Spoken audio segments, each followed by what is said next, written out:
Hi friends, నమస్తే అండి. నేను మీ Jyothsna. Welcome to my channel house wife creatives అండి.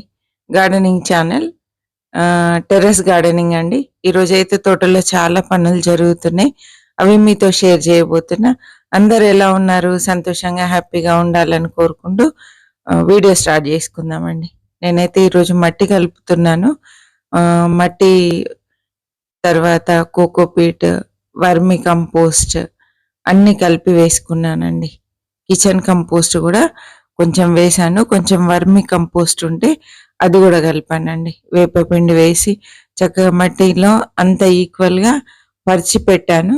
ఈ టబ్స్ నేను ప్లాస్టిక్ సెంటర్ నుండి తెప్పించానండి.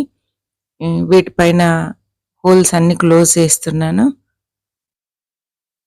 ఇలా ఏదో ఒకటి పెట్టి హోల్స్ క్లోజ్ చేసుకోవాలి. డ్రైన్ హోల్స్ కొంచెం ఎక్కువ పెట్టుకోవాలండి. ఇప్పుడు నేను దీనిపైన కోకోపీట్ చల్పిస్తున్నా అండి. ఎందుకంటే కోకోపీట్ వేయడం వల్ల మనకు వాటర్ డ్రైన్ అయ్యేది వేస్ట్గా ఏం బయటకు రాకుండా ప్లెయిన్ వాటర్ బయటకు వస్తుందండి.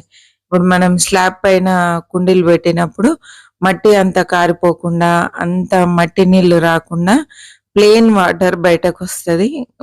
స్లాబ్ చెడిపోకుండా ఉంటుంది, మట్టి అనేది బయటకు రాదండి.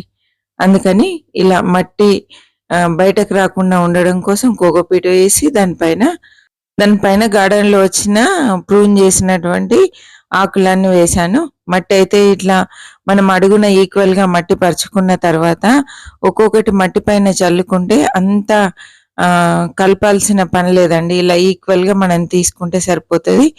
మట్టి కలిపేటప్పుడు ఏదైనా పాత బెడ్షీట్ కానీ, ఏదైనా పరదా లాంటిది కానీ ఏదైనా వేసేసుకొని చక్కగా అందులో మనం కలుపుకున్నామంటే స్లాబ్ పైన మట్టి పడకుండా ఉంటుంది. మ్యాక్సిమం పడకుండా జాగ్రత్త పడాలి.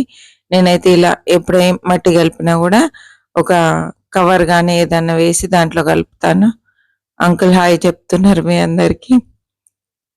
ఇప్పుడు అంకుల్ నిలబడ్డ ఏరియాలో నేను ఈ టబ్స్ అన్ని పెట్టబోతున్నా అండి. చక్కగా అంతా ఆర్గనైజ్ చేశాను. అంటే వర్షాలు పడక ముందే ఇది స్టార్ట్ చేశానండి. కొంచెం ఈ రోజు కూడా వెదర్ అయితే చల్లగా ఉంది, వర్షం వచ్చేలాగా ఉంది, గాలి మంచి గాలి వస్తుంది. అంకుల్ టబ్స్ అన్ని సర్దుతున్నారు, అడుగుకుంటూ సర్దుతున్నారు. ఇక్కడ పెట్టనా అని చెప్పి. మీకు తెలిసిన విషయమే, స్టాండ్స్ కూడా నేను ప్లాస్టిక్ సెంటర్ నుండి తెప్పించాను. ఈ స్టాండ్స్ ఉపయోగం ఏంటి అనేది నెక్స్ట్ వీడియోలో చూద్దాము. అంటే నాకు ఎలాంటి రిజల్ట్ వచ్చింది, దీనివల్ల ఏమన్నా బెనిఫిట్ ఉందా లేదా అనేది నేను పూర్తిగా నెక్స్ట్ వీడియోలో మీకు క్లియర్గా ఎక్స్ప్లెయిన్ చేస్తా అండి. చివరి వరకు చూసినందుకు థ్యాంక్ యూ సో మచ్. మరి ఒక మంచి వీడియోతో మళ్ళీ కలుద్దామండి. బాయ్ అండి.